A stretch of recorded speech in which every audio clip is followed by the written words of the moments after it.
Sebelum video ini dimulai, gue mau kasih tahu kalau konten ini full spoiler. Jadi gue sangat menyarankan untuk tonton video lengkapnya terlebih dahulu. Linknya ada di deskripsi. Dan jika kalian udah nonton video lengkapnya lalu ingin mengstay wak-wakan bersama para Zapnger, maka ayo kita mulai. Golok silat selagi sempat, buat apa mikir rakyat. Hai guys, aduh, udah lama nih nggak lihat petir iudo orang ngamuk. Jadi kali ini gue mau rangkum film Azab kembali yang begitu mengamazingkan tentunya. Tapi sebelum mulai kita absen dulu buat para Sultan Saweria yang sudah support saya. Udah lama nih nggak di absen. Ada Begunal Ikan, NPC Azabnger, Anak Didik, Yorigami, Jodohmu, ya mete. Uka Suka Kamu, Susu Gantung, Begundal, Puan Kejedot. Buset. Nopri, PA Warung Biru, PA Lata, Adi, dan Begundal Reno. Oke, terima kasih untuk insto-nya. Semoga cukup sebulan. Dan tanpa berbacot real lagi, mari kita mulai. Film We Are Begundal ini dibuka dengan seorang woman jelmaan Begundal. Buset, si cangkem VOC. Dimana beruja film dimulai, kita sudah diperlihatkan betapa iri dengkinya ini Begundal, ya sebut saja Sasa, akibat ada seorang minion yang sedang memflexingkan dirinya. Suami kamu kan baru dapat bonus dari kantornya, jadi aku dibeliin gelang emas baru. Wih, keren ya suaminya. Membuat sang istri jadi incaran para begal. Lagian, beli sayur doang harus mentereng gini ya. Mendengar itu membuat Sasa auto ngedumel sampai di rumah karena suaminya bernama Teguh tak pernah nge-treat Sasa seperti istri para tikus berdasi yang super mewah akibat kerjaannya hanya sebagai builder COC. Makanya suruh gabung squad aja sana. Masa iya puas cuma jadi kuli bangunan doang? Mau seumur-umur miskin? Belum tahu aja kerja jadi kuli bangunan selama 10 tahun. Bisa jadi tumbal proyek. Yang harusnya cari nafkah itu kamu. Aku tuh di rumah ngurusin anak. Buset, pengen hidup enak tapi biar lakinya doang yang usaha. Woman kayak gini cocoknya disuruh ganjel bendungan aja. Hasil akibat bacotan istrinya membuat si Teguh berkeinginan mencari info loker. Apalagi setelah melihat susu di rumah habis akibat uang gajian Teguh dipakai untuk membeli alat-alat skincare oleh Sasa Gendeng. Itu juga uang gaji aku semua. Masa udah habis sih? Bukan aku yang boros, kamu yang terlalu miskin. Cuaks, keren kali ya sepiknya. Sebenarnya bener juga sih. Kalau kita kaya nggak ada kata boros. Jadi buat kalian yang masih ngerasa boros, berarti Anda miskin. Siang harinya saat Sasa bekerja, ia pun mulai memakai jurus pengdoblehannya. Saya aslinya 2 orang. Dengan cara pura-pura agar majikannya mau menyawerkan sedikit cuannya untuk mentransfer anak Sasa ke rumah sakit. Udah nggak apa-apa, ayo ambil.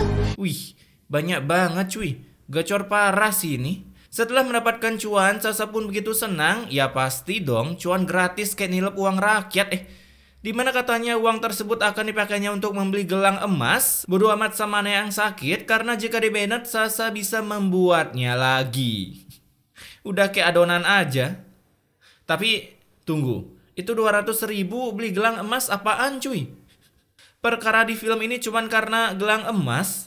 Keesokan harinya Sasa pun kembali melakukan jurusku menangis, membayangkan betapa BGST-nya si Sasa ini. Sehingga majikannya yang melihat Sasa begitu melo, ia pun bertanya dan alasannya akibat katanya si Teguh mengalami kecelakaan jatuh dari ketinggian. Kan sudah kukata, kerja 10 tahun auto jadi tumbal proyek. Mendengar ke Red Bull sitan dari Sasa, buset Red Bull nggak tuh? Membuat majikannya pun seketika tersentuh ginjalnya ingin melakukan penggebean pahala karena langsung menggiveaway-kan cuannya sebanyak ini. Semoga cukup ya. Ya Allah Bapak. Wih, berapaan tuh guys? Tapi kalau operasi emang cukup ya segitu? Udah tahu Kismin, kenapa nggak daftar BPJS? Oh iya juga ya, kalau mau ke BPJS kan langsung dijutekin, jadi males. Kayak keluarganya nggak make aja dah. Nah setelah menggiveaway-kan cuannya, majikannya yang sedang sanmori dengan menunggangi kakinya, ia pun tak sengaja bertemu dengan Teguh di jalan, dan begitu kagetnya ia melihat kaki Teguh yang masih utuh tak mengalami lecet sedikit pun. Itu cuma karangan istri saya saja, Pak. saya baik-baik saja. Ya ilah, Teguh. Nggak bisa diajak kerja sama. Jujur bener dah cangkemnya, anti GB-GB dosa klub. Di sisi lain, Sasa pun sedang mereview cantik gelang yang telah dibeli menggunakan kekuatan pengdoblehannya. Dan saat itu datanglah sang suami yang berbacot ria. Akibat si Sasa memberi ulasan tentang suaminya yang katanya hampir jadi tumbal proyek. Dimana akibat penggebean dosa dari Sasa, membuat majikannya sangat emosi bahkan ingin mengekik Sasa sebagai builder rumah tangga. Hingga karena saking emosinya, calon member game ramah lingkungan di perutnya pun mengalami salto sampai membuat wajahnya seketika seperti orang lagi nahan boker. Cari tukang cuci gosok yang baru juga susah. Ya ilah, kayak nggak ada calon pembantu lain aja dah. Melihara Sasa sama aja kayak melihara penyakit. Alhasil karena mereka kesulitan mencari builder rumah tangga yang baru, mereka pun terpaksa memaafkan Sasa. Apalagi kebetulan datanglah Sasa yang melakukan sujud syukur meminta maaf. Jadinya mereka semakin tak tega memecat Sasa. Geblek emang. Kayak doang beli otak kagak bisa. Yang gini-gini dimaafin. Setelah dimaafkan, raut wajah Sasa pun terlihat seperti orang lega setelah boker. Dan tentunya berjanji tak akan menggunakan jurus pengdobleannya lagi untuk mendapatkan belas kasihan dari orang lain, katanya. Banyak janji kayak ngono aja, tapi nggak ada yang ditepatin, asik. Di sisi lain, apa yang dikatakan Sasa pun tiba-tiba terjadi, di mana si Teguh ini tiba-tiba jatuh saat sedang membangun Burj Khalifa, dan si Teguh yang ngestun di bawah dengan menggunakan jurus dua jarinya, seorang builder peramal kematian pun langsung berkata, Kawan sudah meninggal doh. tumben ya, matinya tragis jatuh dari ketinggian. Biasanya kalau builder mah, maksimal lah matinya paling kena cipratan kerikil. Kala itu ketika pemakaman si Teguh, para minion pun berusaha melapang dadakan dada si Sasa. Namun karena nasi sudah jadi bubur, Sasa pun begitu menyesal telah menggunakan kekuatan pengdoblehannya untuk berbohong. Kalau bohong bisa kejadian? Lah, kenapa Sasa nggak bohong aja punya Lamborghini di rumah? Bisa-bisa tiba-tiba ngespon aja lambu di rumahnya. Singkat cerita, setelah sekitar 1 minggu Teguh koit, Sasa pun mulai hidup amburadul seperti kedatangan entitas terbacot di bumi. Ya, siapa lagi kalau bukan emak-emak kontrakan. Dimana karena Sasa ini nggak bisa bayar, si emak pun terpaksa mengambil emas di tangannya sebagai jaminan jika sudah punya cuan. Untung ya punya emas. Di sisi lain, aduh lihat deh, udah nggak asing lagi kita dengan iklan pertelevisian. Saat itu majikan Sasa yang selesai olahraga, ia pun menyuruh istrinya untuk membuatkannya. Kalian tahu buat apa? Tolong buatin aku es teh dong. Es teh dong, habis jogging minum es teh. Itu jantung aman kah? Dan sang istri yang disuruh buat es teh, tapi bukan es teh yang ia ciptakan, melainkan bukan main lagi karena ia tak segan-segan sekalian membuatkan suaminya produk minuman yang lezat dan berbiji. Kalau ada yang ribet, kenapa mesti yang gampang? Setelah berbacot ria mengeluarkan segala unek-uneknya yang tentunya isi kata-kata enak tenang. Enak loh. Monty, endorse gue dong. Kembali ke Sasa kala itu ia memegang anak FF-nya yang ternyata masih mengalami demam karena, ya sesuai namanya, anak api gratis. Alhasil ia pun langsung meminjam uang ke majikannya, tapi sayangnya mereka sama sekali tak mempercayai cangkem si Sasa karena mengira ini adalah kekuatan pengdoblehan milik Sasa. Kamu masih ingat perjanjian kita kan? Jangan pernah kamu bohongin kami lagi. Tuh kan, makanya jangan suka bohong guys. Ntar pas kalian serius malah dikira bohong. Nah malam harinya, gue udah gak bisa berbuat-buat lagi dah.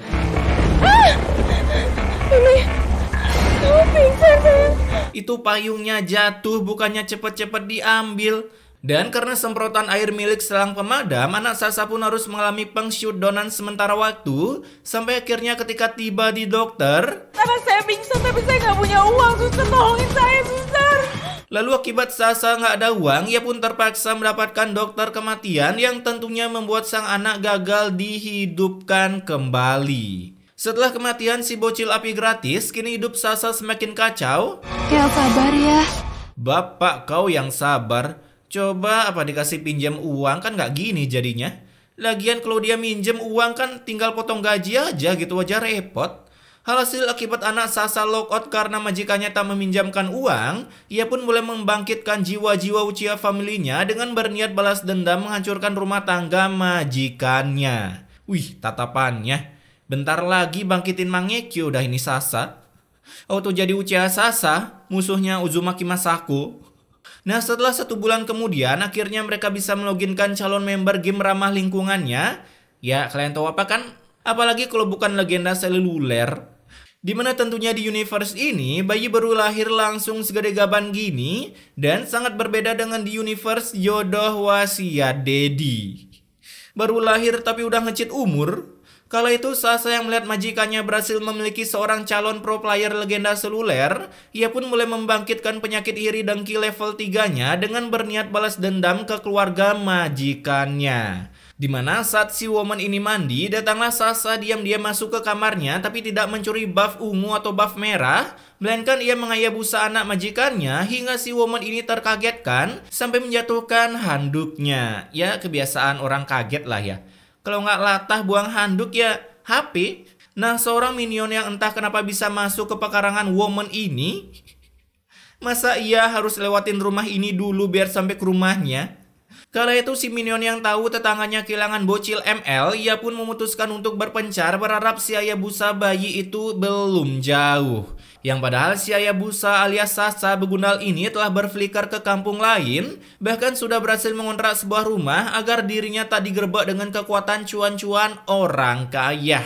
Kemudian setelah sekian abad bayinya hilang, Sasa yang balik untuk bekerja, ia pun dengan kekuatan doblenya, bisa-bisanya berpura-pura kalau ia tak tahu apa-apa sama sekali tentang bayi majikannya yang hilang seperti ditilep oleh tikus berdasi. Gimik majikannya, nangisnya kayak orang gak dibeliin aerok aja cuy. Maksa bener nangisnya. Si Sasa yang seorang top global bermuka 2, ia pun dengan santuy menjawab kalau ia tak tahu tentang kejadian ini, bahkan lebih menyarankan untuk segera melakukan pengecasan ulang karena lebih baik itu lebih cepat. Lebih cepat itu lebih baik. Kita kamar dulu ya. Nah gitu dong, bayi hilang tinggal bikin gitu aja ribet.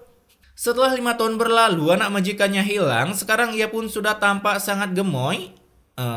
Anak umur 5 tahun emang udah segede gini ya? Tapi si BGGST ini udah seenaknya nyuri bayi, bukannya ngerawat malah ngajarin tutorial hidup jadi anak pinggiran. Lihatlah dan buka hatimu. Buset, dikasih nasi doang. Tapi keren cuy, kecil-kecil gini udah bisa acting hidup sengsara. Selesai menyantap nasi yang hambar, bocil bernama Hana ini pun tiba-tiba berflikerkan diri ke tempat Sasa bekerja. Alhasil si Sasa yang melihat si bocil, ia pun seketika terketar-ketirkan. Apalagi datanglah majikannya yang dengan buta mapnya tak tahu kalau itu anaknya sendiri. Ya wajar sih, bayi udah berevolusi pasti beda bentukannya. Kalau anak saya ditemukan, pasti dia sebesar kamu. Ya itu emang anakmu Bambang. Beruntung majikannya yang buta map ini tak sadar kalau itu anaknya. Apalagi dari atas Yudora sudah memberikan kode dengan petirnya. Kalau anak saya ditemukan, pasti dia sebesar kamu. Tuh, dikasih kode itu sama Yudora. Andai Vicky Naki ada di sana, pasti udah diterjemahin tuh suara petirnya. Di sana Hana pun mulai dilayani like a baby this is emak. Sok-sok Inggris aja gue. Bahkan majikannya tak segan-segan mengajak Hana melakukan endorse makan bareng yang cocok menjadi cemilan saat nobar Piala Dunia. Bu, baksonya jadi tambah apel deh. Loh, kok bakso? Yang di-endorse kan kacang. Malam harinya Hana pun kembali berflikar ke rumah majikan Sasa, bahkan ikut makan bersama menyantap segala lauk pauk yang ada. Gaya makannya sama kayak kamu ya? Buset, gaya makannya sama kayak kamu. Perasaan gue juga makannya kayak gitu dah. Apa jangan-jangan selama ini gue makan pakai kaki ya? Dan melihat kemiripan gaya makan Hana, apalagi kebetulan si Hana ini tiba-tiba gatal-gatal karena alergi udang, dimana alergi ini sama seperti majikannya yang berjenis woman. Jadinya sang suami pun memiliki firasat kalau Hana adalah anak mereka, apalagi yang membuat saya menghadehkan. Kok Hana mirip sama kamu ya?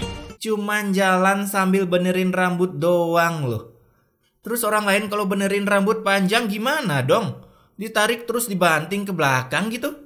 Saat sampai di rumah, Hana pun begitu bahagia karena ia mendapatkan giveaway dari majikan Sasa. Tapi berusaha senang, hadiah itu pun langsung diambil oleh Sasa karena Sasa berniat menjualnya di pasar agar bisa mendapatkan butiran-butiran cuan untuk membayar tagihan kontrakan.